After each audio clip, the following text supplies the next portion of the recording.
नमस्कार, DD news पर आप सभी का स्वागत। मैं हूं आपके साथ भावना नैयर। देश और दुनिया की तमाम बड़ी खबरों को लेकर हम हाजिर हैं। शुरुआत कर लेते हैं बुलेटिन की सुबह की सुर्खियों के साथ। ईरान की यात्रा करने वाले भारतीय नागरिकों के लिए एडवाइजरी। भारतीय दूतावास ने कहा, ईरान की गैर जरूरी यात्रा करने से पहले मौजूदा स्थिति पर करें विचार।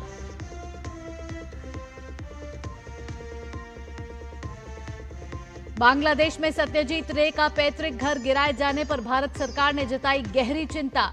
संपत्ति के संरक्षण के लिए सहयोग की पेशकश। कहा, घर के संरक्षण और पुनर्निर्माण पर विचार करे सरकार। अमेरिका इंडोनेशिया के बीच टैरिफ समझौता। इंडोनेशिया से आयातित सामान पर लगेगा 19% शुल्क, जबकि अमेरिका से इंडोनेशिया निर्यात पर नहीं लगेगा कोई टैक्स। उत्तर प्रदेश में आज भारी से बहुत भारी बारिश का अलर्ट। जम्मू कश्मीर और हिमाचल में भी मानसून सक्रिय। मध्य प्रदेश के ग्वालियर में खोले गए तिघरा डैम के 5 गेट।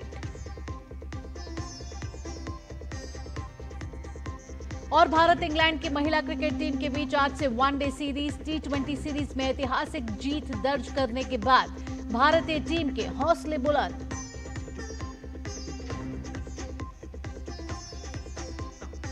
अब खबरें विस्तार से। ईरान स्थित भारतीय दूतावास ने ईरान की यात्रा करने वाले भारतीय नागरिकों के लिए एडवाइजरी जारी की है। भारतीय दूतावास ने सोशल मीडिया एक्स पर जानकारी दी है कि पिछले कई हफ्तों में सुरक्षा संबंधी घटनाक्रमों को देखते हुए भारतीय नागरिकों को सलाह दी जाती है कि वे ईरान की गैर जरूरी यात्रा करने से पहले मौजूदा स्थिति पर ध्यानपूर्वक विचार करें। साथ ही कहा है कि भारतीय नागरिक नवीनतम क्षेत्रीय घटनाक्रमों पर नजर रखें और भारतीय अधिकारियों द्वारा जारी नवीनतम परामर्शों का पालन करें। जो भारतीय नागरिक पहले से ही ईरान में है और वहां से जाने के इच्छुक हैं, वे अभी उपलब्ध व्यावसायिक उड़ान और नौका सेवाओं का लाभ उठा सकते हैं। भारतीय फिल्म जगत के दिग्गज और विश्व प्रसिद्ध साहित्यकार सत्यजीत रे की पैतृक संपत्ति को लेकर भारत सरकार ने गहरी चिंता व्यक्त की है और इसे संरक्षित करने के लिए बांग्लादेश सरकार के साथ सहयोग की इच्छा जताई है। सत्यजीत रे की ये पैतृक संपत्ति बांग्लादेश के मेमन सिंह शहर में है। ये संपत्ति सत्यजीत रे के प्रतिष्ठित दादा उपेंद्र किशोर राय चौधरी से जुड़ी रही है, जो खुद एक महान साहित्यकार और संदेश पत्रिका के संस्थापक थे। वर्तमान में यह भवन बांग्लादेश सरकार के स्वायत्तम में है, लेकिन इसके हालात बहुत खराब हैं और इसके ध्वस्तीकरण की प्रक्रिया शुरू की जा चुकी है। भारत सरकार ने इस पर गंभीर खेद व्यक्त करते हुए कहा है कि ये भवन न केवल ऐतिहासिक महत्व का है, बल्कि बांग्ला सांस्कृतिक पुनर्जागरण का प्रतीक भी रहा है। ऐसे में इसे ध्वस्त करने की बजाय इसके संरक्षण, मरम्मत और पुनर्निर्माण पर विचार किया जाना चाहिए। भारत सरकार ने प्रस्ताव दिया है कि इस धरोहर को एक साहित्यिक संग्रहालय के रूप में विकसित किया जा सकता है, जो भारत और बांग्लादेश की साझा संस्कृति का प्रतीक बने। इस उद्देश्य के लिए भारत ने हर संभव सहयोग देने की पेशकश भी की है।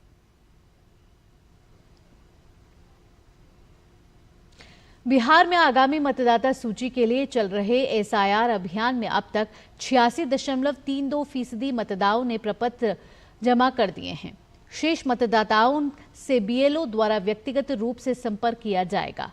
ये सुनिश्चित करने के लिए कि कोई कसर नहीं छोड़ी जाएगी कि सभी पात्र मतदाता मसौदा मतदाता सूची में शामिल हों। बिहार में चल रहे विशेष गहन पुनरीक्षण में शेष मतदाताओं के भरे हुए गणना प्रपत्र एकत्र करने के लिए लगभग 1 लाख BLO द्वारा घरों का दौरा जल्द ही शुरू होगा। BLO उन घरों का फिर से दौरा करेंगे जहां मतदाता पिछले दौरों में अस्थायी रूप से अनुपस्थित रहे थे। बिहार में चल रहे विशेष गहन पुनरीक्षण में भरे हुए गणना प्रपत्र जमा करने की अंतिम तिथि में 10 दिन और शेष हैं।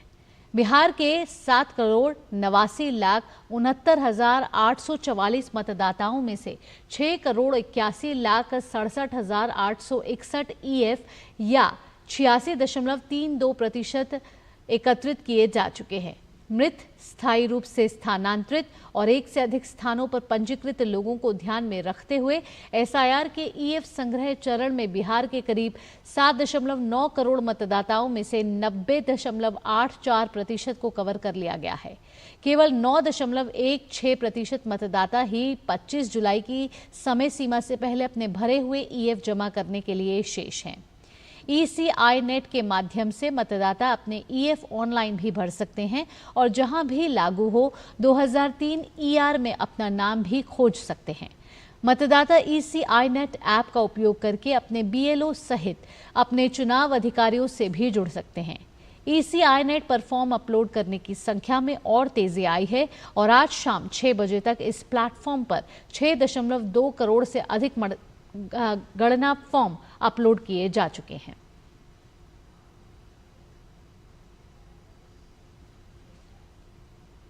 और अब खबर मौसम से जुड़ी हुई। उत्तर प्रदेश में एक बार फिर भारी से बहुत भारी बारिश का सिलसिला शुरू हो गया है। प्रदेश के पूर्वी हिस्से में 48 घंटों के लिए भारी से बहुत भारी बारिश का ऑरेंज अलर्ट जारी किया गया है। वहीं आज प्रदेश के पश्चिमी हिस्से में अनेक स्थानों पर बारिश और गरज चमक के साथ बौछारें पड़ सकती हैं। मौसम विभाग के अनुसार आज सोनभद्र, मिर्जापुर, चंदौली और उसके आसपास के इलाकों में भारी से बहुत भारी बारिश होने की संभावना है। उत्तराखंड, हरियाणा, जम्मू कश्मीर और हिमाचल प्रदेश में कई जगह गरज के साथ भारी बारिश हो सकती है। मौसम विभाग के अनुसार केरल, कर्नाटक, तमिलनाडु, तटीय आंध्र प्रदेश, रायलसीमा, तेलंगाना और लक्षद्वीप में कई जगह आज से 19 जुलाई तक भारी बारिश की संभावना है। गुजरात, कोंकण, महाराष्ट्र, गोवा और सौराष्ट्र के कई हिस्सों में आज और कल और फिर 19 जुलाई को तेज हवाओं के साथ भारी बारिश का अनुमान है। सिक्किम, मध्य प्रदेश, उप हिमालय, पश्चिम बंगाल, छत्तीसगढ़, झारखंड, बिहार, विदर्भ और ओडिशा के कई हिस्सों में भारी बारिश हो सकती है। नागालैंड, मेघालय, अरुणाचल प्रदेश, मिजोरम, त्रिपुरा, मणिपुर और असम में भी मूसलाधार बारिश का अलर्ट जारी किया गया है।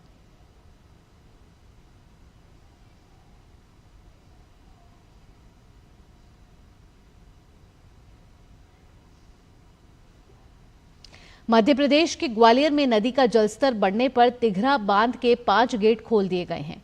जल स्तर 738 फीट से ऊपर पहुंच चुका है, जबकि इसे 738 फीट पर बनाए रखने की चुनौती थी, लिहाजा तिघरा डैम के 5 गेट खोलने पड़े। लेकिन इसके साथ ही नीचे की ओर 12 गांव हैं जिन्हें सतर्क पर रख दिया गया है।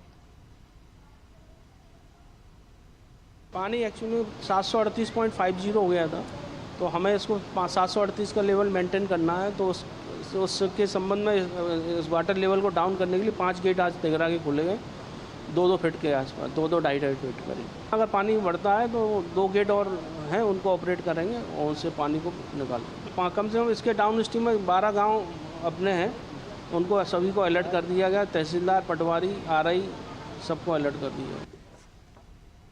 कोलकाता के आरजीकर मेडिकल कॉलेज में रेप और मर्डर केस में आज कलकत्ता हाईकोर्ट में सुनवाई होगी। केस में दोषी संजय राय ने ट्रायल कोर्ट से आजीवन कारावास की सजा सुनाए जाने के बाद कलकत्ता हाईकोर्ट का दरवाजा खटखटाया और बलात्कार और हत्या मामले में आजीवन कारावास से दोष मुक्त करने की गुहार लगाई है। अदालत के सामने याचिका में संजय राय का दावा है कि वह अपराध के लिए दोषी नहीं है, लिहाजा उसे दोष मुक्त किया जाना चाहिए। इससे पहले राज्य सरकार और CBI दोनों ने हाईकोर्ट में अर्जी दी थी कि राय की सजा को बढ़ाकर मौत की सजा कर दिया जाए। हाईकोर्ट की इसी बेंच ने CBI की अपील को भी स्वीकार किया है और इस मामले की सुनवाई भी होगी।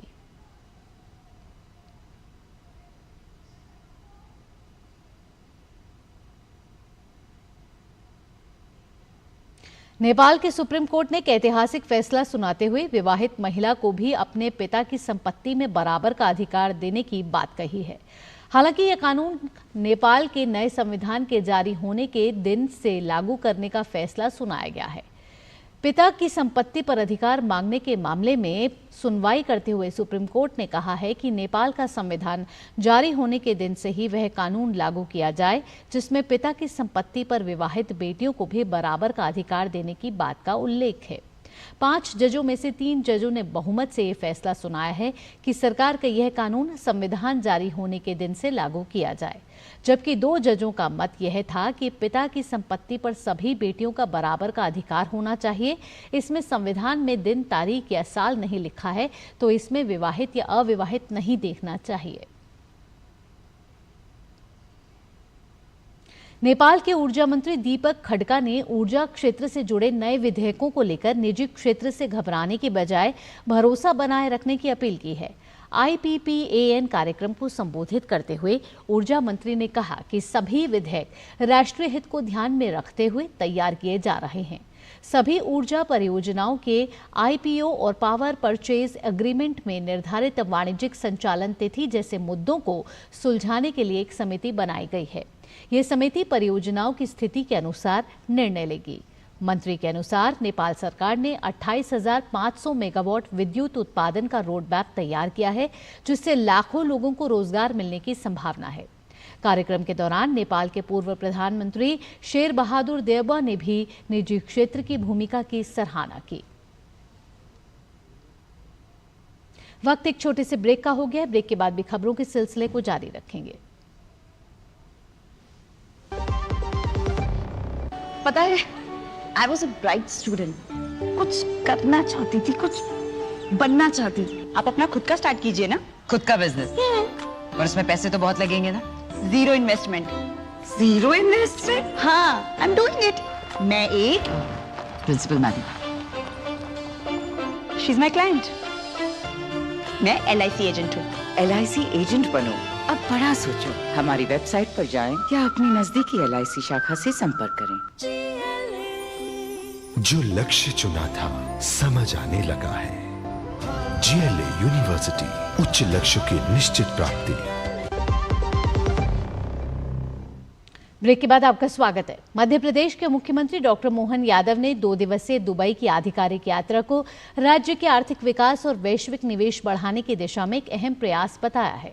प्रधानमंत्री नरेंद्र मोदी की विदेश नीति की सराहना करते हुए उन्होंने कहा कि प्रधानमंत्री ने 2015 से दुबई के सामर्थ्य को पहचाना है और इसे वैश्विक व्यापार के लिए एक प्रभावशाली माध्यम बनाया है। माननीय प्रधानमंत्री जी ने दुबई की ताकत को पहचाना। 2015 से उनने दुबई के माध्यम से दुनिया में व्यापार का एक नया दरवाजा खोलने का काम किया। विश्व व्यापार के लिए वाकई एक माइलस्टोन की तरह उनका ये अभियान रहा है और उम्मीद करता हूं कि ये सिलसिला न केवल हमारा आगे भी जारी रहेगा, बल्कि भविष्य में मध्य प्रदेश से आकर के व्यापारियों का हमारा अलग अलग जब कोई बड़े आयोजन होते हैं उसमें हम न केवल भागीदार बनेंगे, बल्कि और अच्छे इस ट्रेड को कैसे बढ़ा सकते हैं उस पर हम काम कर रहे हैं। आगे बढ़ते हैं। अमेरिका ने इंडोनेशिया के साथ व्यापारिक समझौते पर हस्ताक्षर किए हैं। इस व्यापारिक समझौते के तहत अमेरिकी कंपनियों को इंडोनेशिया के बाजार तक टैरिफ मुक्त पहुंच मिलेगी। अमेरिकी राष्ट्रपति डोनाल्ड ट्रंप ने कहा कि उन्होंने इंडोनेशिया के राष्ट्रपति से बातचीत के बाद इस समझौते को अंतिम रूप दिया है। ट्रंप ने कहा कि समझौते की सबसे अहम बात यह है कि अमेरिकी कंपनियों को इंडोनेशिया में प्रवेश मिल रहा है, जो पहले कभी नहीं मिला था। साथ ही ट्रंप ने कहा कि टैरिफ के माध्यम से उन देशों में पहुंच बना पा रहे हैं जहां पहले कोई पहुंच नहीं थी। We made a deal with Indonesia. I spoke to their really great president, very popular, very strong, smart, and we made the deal. We have full access to Indonesia, everything. As you know, Indonesia is very strong on copper, but we have full access to everything. We will pay no tariffs. So they are giving us access into Indonesia, which we never had. That's probably the biggest part of the deal. And the other part is they are going to pay 19%, and we are going to pay nothing. I think it's a good deal for both parties. We had no access into any of these countries. Our people couldn't go in. And now we're getting access because of what we're doing with the tariffs. भारतीय कृषि अनुसंधान परिषद यानी कि ICAR आज अपना 57वां स्थापना दिवस मना रहा है। 1929 में आज ही के दिन इसकी स्थापना हुई थी, जिसका मकसद कृषि, पशुपालन, डेयरी, मत्स्य पालन और इससे जुड़ी तकनीकों में अनुसंधान करना है। क्या कुछ खास उपलब्धियां रही हैं ICAR की, देखिए इस खास रिपोर्ट के जरिए। देश भर में फैले 113 भारतीय कृषि अनुसंधान परिषद संस्थानों और 74 कृषि विश्वविद्यालयों के साथ ICAR दुनिया की सबसे बड़ी राष्ट्रीय कृषि प्रणालियों में से एक है। ICAR ने अपने शोध और प्रौद्योगिकी विकास के माध्यम से भारत में हरित क्रांति और उसके बाद कृषि में विकास में बड़ी भूमिका निभाई है, जिससे देश में सन 1950-51 से वर्ष 2024 तक खाद्यान्न उत्पादन में, बागवानी फसलों, मछली उत्पादन और दूध उत्पादन में कई गुना वृद्धि की है। कृषि को तकनीकी से जोड़ने और अनुसंधान से आज भारत चावल में 149.1 मिलियन टन उत्पादन के साथ दुनिया में पहले स्थान पर है और साथ ही चावल का बड़ा निर्यातक देश है। दूध उत्पादन में भी 239.30 मिलियन टन के साथ पहले नंबर पर है और गेहूं, मछली उत्पादन में भारत दुनिया में दूसरे नंबर पर स्थान रखता है। इसी साल हमारा जो फूड ग्रेन प्रोडक्शन है वो आज तक का हाईएस्ट रिकॉर्ड है। पिछले एक साल में हमने 22 मिलियन टन का प्रोडक्शन बढ़ाया है। ऐसे ही हॉर्टिकल्चर का 13 मिलियन टन एक साल में बढ़ा है, वो भी हाईएस्ट है। मिल्क का प्रोडक्शन, एग का प्रोडक्शन, ये सारे अब तक के हाईएस्ट रिकॉर्ड है। भारतीय कृषि अनुसंधान परिषद की उपलब्धियों की बात करें तो बीजों में धान, गेहूं, बाजरा, दलहन सहित ज्यादा उन्नत किस्में जारी हो चुकी हैं। पशुपालन में गिर गाय, साहिवाल गाय जैसी नस्लों के संरक्षण में बड़ा योगदान है। ICAR ने मत्स्य पालन में कतला, रोहू की बेहतर नस्लें विकसित की हैं। जैव प्रौद्योगिकी में BT कपास, बायो फर्टिलाइजर, किसान सेवाओं में किसान कॉल सेंटर, किसान मोबाइल ऐप और कृषि विज्ञान केंद्रों का मजबूत नेटवर्क स्थापित किया है। कृषि और अनुसंधान के लिए ICAR भारत में 75 से ज्यादा कृषि विश्वविद्यालयों का शैक्षणिक नियंत्रण कर रहा है। ये विश्वविद्यालय कृषि, बागवानी, मत्स्य पालन, पशुपालन, डेयरी साइंस, एग्री इंजीनियरिंग जैसे क्षेत्रों में डिग्रियां प्रदान करते हैं। भारतीय कृषि अनुसंधान परिषद का उद्देश्य कृषि, पशुपालन, मत्स्य पालन और संबंधित क्षेत्रों में अनुसंधान, शिक्षा और विस्तार कार्य को बढ़ावा देना है। इसी के साथ उच्च गुणवत्ता वाले बीजों, फसलों, पशु नस्लों और कृषि तकनीक का विकास करना है। ICAR सिर्फ देश में ही नहीं बल्कि वैश्विक स्तर पर अपनी बड़ी भूमिका निभा रहा है।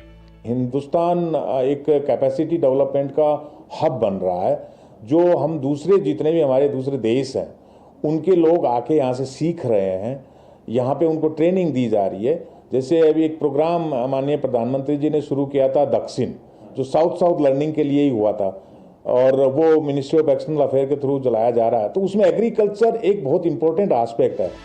भारतीय कृषि अनुसंधान परिषद ने जैविक खेती पर जोर दिया है। किसानों और अनाज मंडियों को PM किसान ई नाम से जोड़ा है। एग्री कृषि स्टार्टअप्स को बढ़ावा दिया है। ICAR AI के उपयोग से स्मार्ट खेती तकनीकों पर अनुसंधान कर रहा है।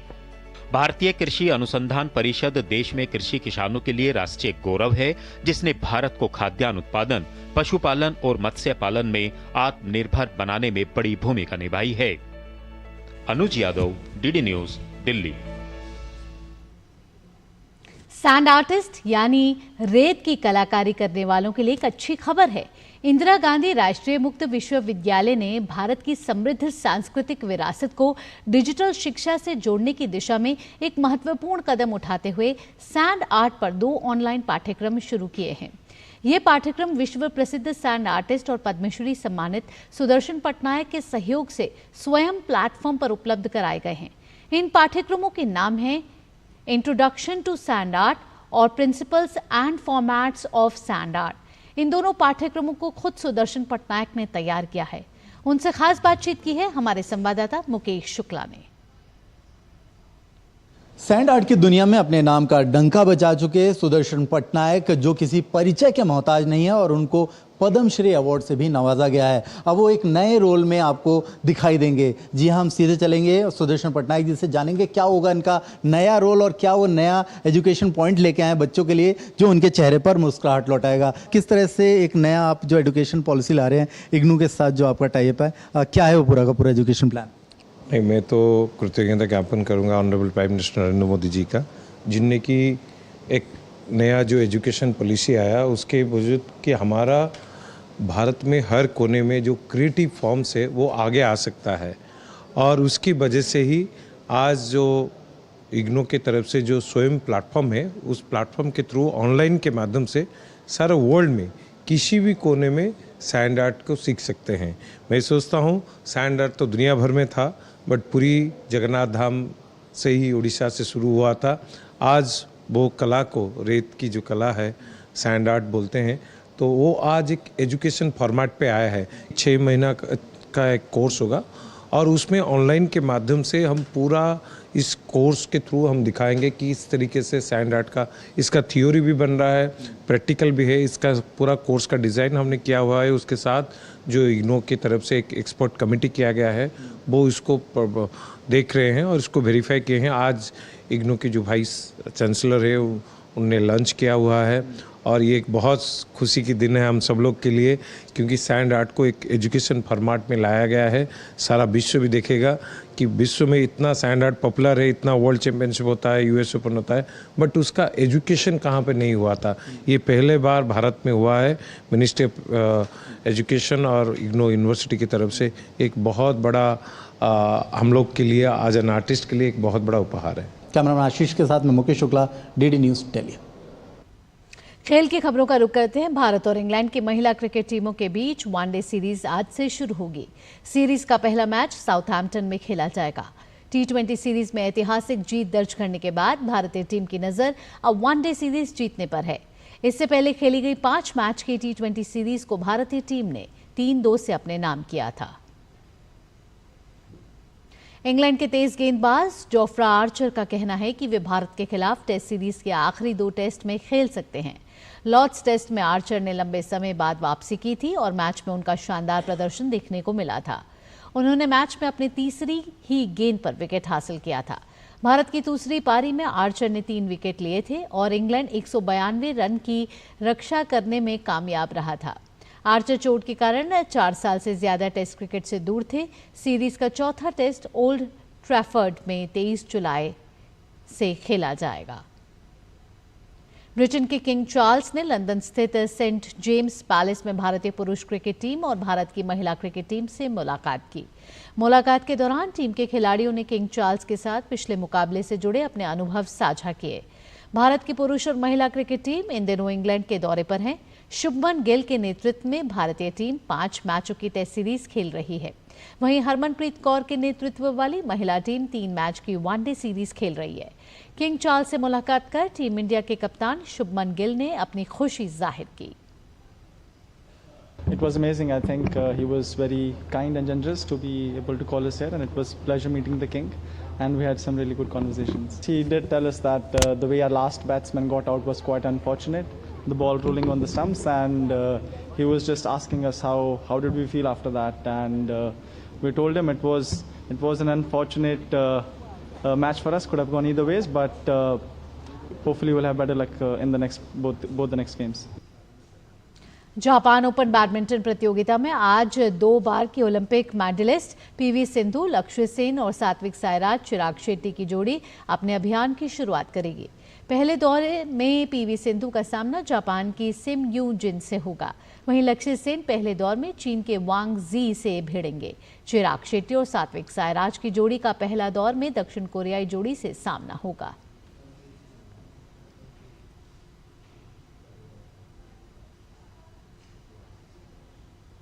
इटली में 2026 में होने वाले विंटर ओलंपिक के आयोजकों ने एथलीट्स को दिए जाने वाले मेडल्स को प्रदर्शित किया। इन पर एक तरफ ओलंपिक के रिंग्स बनाए गए हैं तो दूसरी तरफ इवेंट्स और आयोजन स्थल से जुड़ी जानकारी दी गई है।